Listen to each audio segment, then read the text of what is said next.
Our number 131873. Now, I'm about to jump into the deep end head first here for just a moment. This is an idea that my team threw up to me recently. They said, look, there's a bloke who was offered to come into the studio. His name is Xavier Crow, and he's a mentalist. For the last 20 years, he's been wowing audiences. He uses non-verbal communication and persuasion techniques, and that helps him read minds.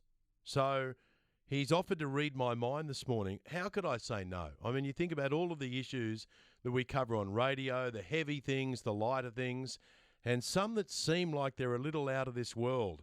You can learn more about Xavier Crow by going to xaviercrow.com, and he's here right now. He's been spending time in Europe. He's now back in Australia doing his thing, and I know that a lot of businesses hire him. xaviercrow.com, the Mentalist. Good morning and welcome. Good morning, Ben. Thanks for having me here. How are you? This is very different. I'm well, but you got to understand, right? You've listened to our radio show, so you know what we do. This is a bit unusual, but I was persuaded, funnily enough, because my team members were saying, come on, it's the end of the year, a little bit different, so I'm willing to have a go at it. So how do you explain what you do? Oh, mate, that's an hour conversation. But hey, look, mentalism is a branch of magic. So when I was growing up, I was doing a lot of magic shows for about 15 years until I started studying psychology, hypnosis, and nonverbal communication. And I realized that there was a whole branch of magic that revolved around those techniques, which took me away from using props and started using instead the mind as a prop. So when I go on stage now, I have a lot less with me, but I have a lot more impact because I'm using the minds of the people in the audience. So how do you read minds? There's a few different techniques depending on the effect that I'm creating. So I use a lot of nonverbal communication tactics. So I read the way people present themselves. I ask questions and try and direct thoughts in a specific way, and I look for nonverbal cues to give me hints on what's going on. Now I'm becoming very self-conscious about my facial expression, so I've got to be careful. After actually, when I was studying hypnosis, I told people that I was studying it, and you would be surprised, no one looked me in the eye. Oh, is that about right? 3 years, they just wouldn't look me in the eye. I was like, it's not like that. So can you tell anything about me just from looking at me right now? Yeah, I can tell you're quite relaxed at the moment. You're comfortable in the situation you're in. You've done this for a while. I can tell that. What else could I tell from you? Can you tell how tired I am? Only if you can tell how tired I am. I'm not a morning person. I'm an entertainer, but I'm learning how to be a morning person now because there's a lot to do. All right. Are you going to ask me questions, or are you going to just try and dig a little deeper with me? What are we going to do? Well, I was thinking that if you have some questions about mentalism or what you think you'd like to know. I know you're curious because that's definitely something. I can see that the way you're looking at me, like what's going to happen and what's coming next. Well, I'm a little bit worried about you reading my mind. Okay, yeah, because I've got some dark thoughts in there. Yeah, it's true. So look, I'll give you an example. So one of the things that I do, so people think that I'm reading their minds, and that's not always the case. Sometimes I'm implanting thoughts in their minds or directing them towards something. So if I was to direct someone towards something and be able to follow that thought process, when I pluck the thought that they're currently on, it seems that I'm mind reading, but what it is, it's more like thought reading. I'm taking you down a garden path. I'm asking you what you see there, and I'm telling you what you see. All right, just before we started this interview, you handed me a little piece of cardboard. Yep. And you asked me to think about someone who's had a big impact on my life. Yep. And someone who you're not going to be able to Google immediately and Correct. find out information about them. Yep. So I'm thinking about, okay, stories that I might have appeared in the past that are on Google. I'm avoiding those people. But you said, who's someone who's had a big impact on your life? And so I thought about that. You saw me thinking about it for some time. I did. I was watching you while you were over there thinking about it. So I then wrote down the name of the person, the first name of the person who's had a big impact on my life. Cool. And I've kept that card, so I've got that in front of me. So do you want to play with that right now? If you'd like me to, I can. Sure. Yeah, all right. So look, when I say to someone, think of someone important to them, right? Their body and their face reacts a certain way, right? You have a connection to people. If I said to you, think of someone that you dislike, you'd look a certain way. You know, your body might close up, you might cross your arms, your face might show signs of or aggression, depending on the person you're talking to. But when I ask you to think of someone that's important to you, the first thing that I got from you was that you were really doing your best to think of that person. Probably overthinking it. Probably overthinking it. And now, I'm going to ask you a couple of questions and Sure. see what direction we can go in. Now, this person's not a family member, is it? Yes, it is. Yeah. So when I ask someone to think of someone important to them, one of the first things that people go to is family, right? Because they have a lot of impact on us. They've been around us for a long time. Now, I can guess that it's family, but that's not a really amazing guess. But what I do know is that if it's family, then it's usually not too far removed from the closest family. I'm using my ideas of I'm using my powers of deduction to Sure. try and figure it out. This wouldn't be like a close relative, like a sister or something like that. It is a close relative. There you go. So again, I'm doing guesswork here, right? This is guesswork. Now I don't know your family. I don't know much about you. Nothing that I could Google. But what I'd like you to do is imagine that person's name in front of you, right? Written as a name. Now, just watch me here. I'm just going to go through the letters. Don't say anything out loud. Right? I'm just going to watch you. So think of the first letter, second, third, fourth, fifth, sixth, seventh, eighth, ninth, 10th, 11th. All right. Now, you were nodding your head as I was counting through, right? What I'll find is a lot of times people will stop nodding their head when there's no more letters left. Right? Sure. What you did is not only did you stop nodding your head, you also said, "Yep." I was surprised that the amount of letters was actually above 7. So you're thinking of quite a long name, which is going to make this probably really difficult for me. But that's okay. I want you to jumble up the letters in the name a few times, and I'm just going to try and pick up on a random letter here and there.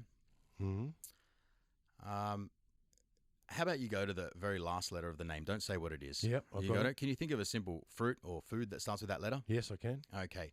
Now imagine you're holding that in your hand, Yep. and imagine you go ahead and you take a bite out of it. Okay, good. Now, if it was citrus, your face would have done something kind of like what would happen if it was a lemon or an orange. You would have squeezed your lips together, but you didn't do that. You said straight away, and you actually seemed that you'd easily eat this. So it's probably a piece of fruit, something organic. Think of the color that it could be. Yes. Okay, that was very quick. Now, usually our brain, the first thing we go to when we think of a color, if it's fast, we think of the color red. Okay, I don't think that you're thinking of red. I think it's possibly red, but maybe you're thinking green as well. You're not thinking of an apple, are you? I am. Yeah, there you go. So that's all just working things out. Now, I don't know much anymore. I just know you're thinking of an apple. How did you know I was thinking of an apple? Yeah, that's a good question. People ask me questions like that all the time. Yeah, and I was tossing up between. I thought of a green apple, Okay, but then when you mentioned red, I went, "All right, well, it could be red." there you go. But yeah, it's certainly apple. Yeah, and because don't forget- the last letter on this name is A. Okay, there you go. So then don't forget, there's also some things around the room. There's some red and green over there on this screen just above us. Yeah. So perhaps you were influenced by the color, and maybe that influenced your choice of food. Even though you could have chosen anything, you went for an apple. I took a risk and I said apple. So it's educated guessing, but it's a lot of education behind it. Now, consider this person. Now, I know this is a long name. Let's go with the first letter of the alphabet, the first letter of the name. Don't say anything. Yep. Now, if this is A down here and this is Z all the way up here, I'm just going to move my hand up here. I just want you to think roughly where you see the letter, but don't say anything, okay? So it's A, B, C, D. Your hand's going higher and higher. Hands yeah, going up, about there. hands going up, hands going up. About Okay, there. so you're in the second half of the alphabet. That could be a Q, an R, an S, a T, a U, and a V, a W. Okay, so what I got there was a little bit of a head nod when I got to the WVU.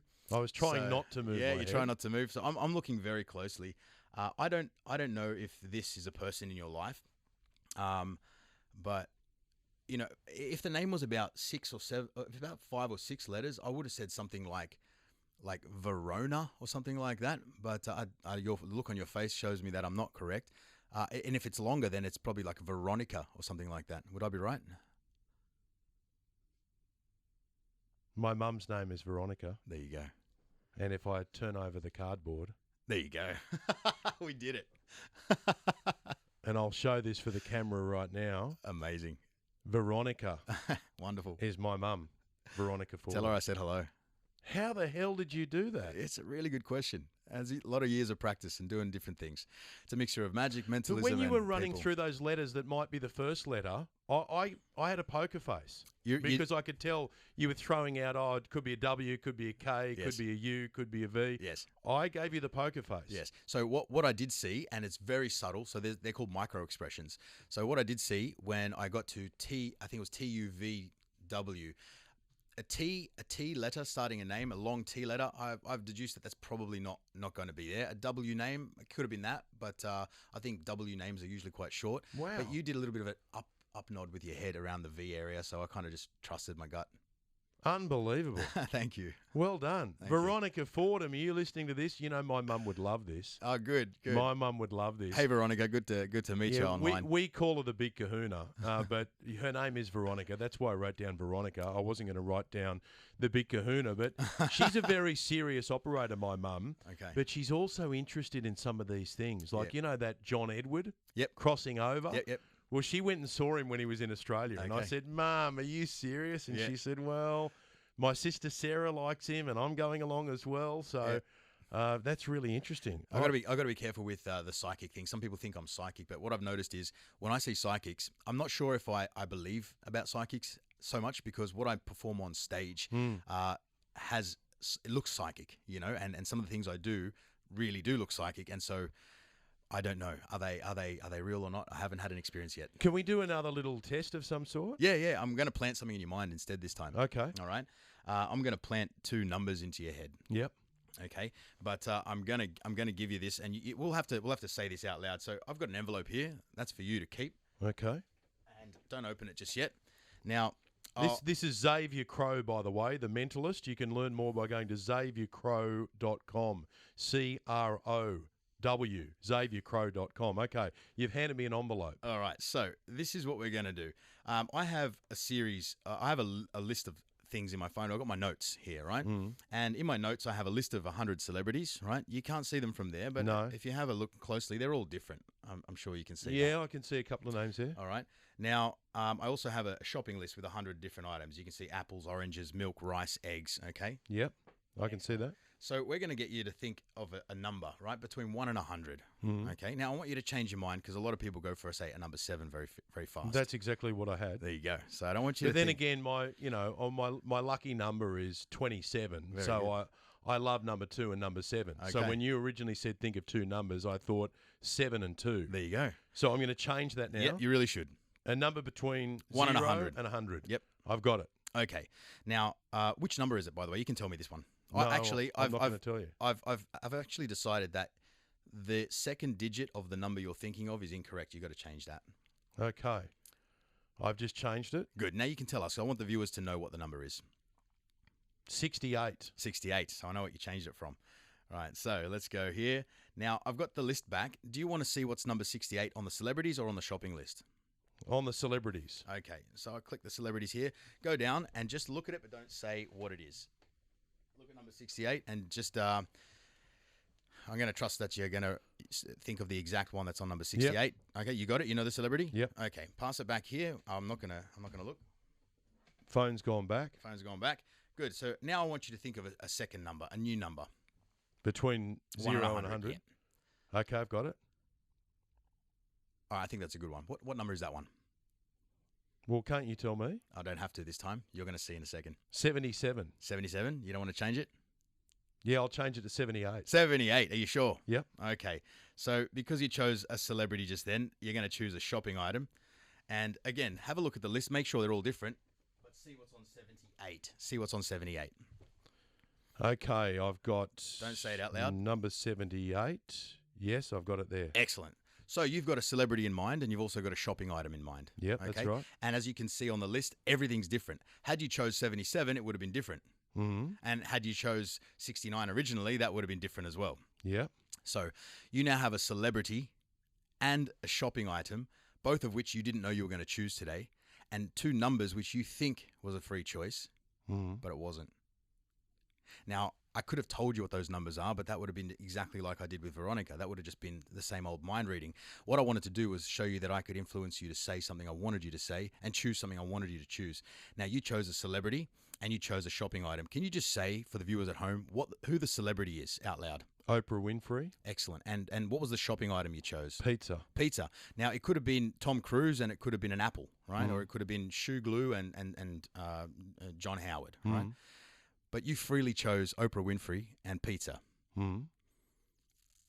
I gave you an envelope a bit earlier. Yes, you did. Yeah. Can you open it up and show we'll have a look at the photo that's in there. Oh, my Lord. there's a photograph of Oprah Winfrey eating pizza. What? This thing sat in front of me the whole time. It did indeed. A sealed envelope. It did. And I'll hold it up again for the camera. There is Oprah Winfrey with a piece of pizza in front of her. It looks like it's been made by AI. Yeah, I'll sign that for you. You can keep that as a gift. This list has got 100 items Yeah, you could have of celebrities. 100 items of things that you could buy at the shops. Yep.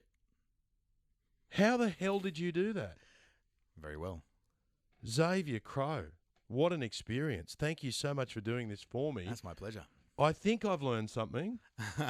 You know what that something is? That you know nothing. You are a freak. Thank you. You are a freak. It's one of the kindest things anyone said to me today. I'm so glad I jumped in head first. Well, look, you can find out more by going to xaviercrow.com. I just want to make something clear to everyone listening. This is no setup. So, and I'll give you an example. Many years ago, there was a hypnotist who was visiting Australia from the UK, and Channel 9 said to me, look, he's going to hypnotise you. I said, okay, so it was for a story. So I went along and he tried to hypnotise me and it didn't work. Okay. And so I didn't do it. Yep. The story never went to air. Yep, it's tricky. And I thought to myself, well, I'm not going to just kind of pretend for the sake of the camera. Mm-hmm. So when I got back, the boss said, how did it go? I said, mate, you're not going to run it because nothing happened. I wasn't hypnotised. Yep. Because he wanted me to kind of cluck like a chicken and walk like a goose and all that kind of stuff. And I just kept saying to him, mate, I'm really sorry. This was an acclaimed hypnotist from the UK. Right. And I just said, look, I'm really sorry. It's not working for me. So I've studied hypnotherapy. I'm certified, and I've had a hypnosis show that I ran in New Zealand for some time. I toured over there. And what happens with hypnosis is that there's certain factors in the environment that might change it. So maybe the lighting, maybe the tension, or maybe the fact that you have to get it right, or the fact that it's very there's a distance between us and stuff like that. Sometimes it's not the right environment or the right timing to be hypnotized. Everyone can be, but you have to be in the right mindset for it. Whatever you just did was amazing. Thank and you. I'm going to be jumping on the website myself to learn more. XavierCrow.com. That is 100% legitimate. I've met you for the first time just now. I had that envelope in front of me the whole time. I'm blown away. Thank you. I'm almost speechless, which is saying something for me. Lovely to meet you, Xavier. It's a pleasure. Congratulations on all your success. Thank you so much. I think you'll get a few more bookings now. XavierCrow.com.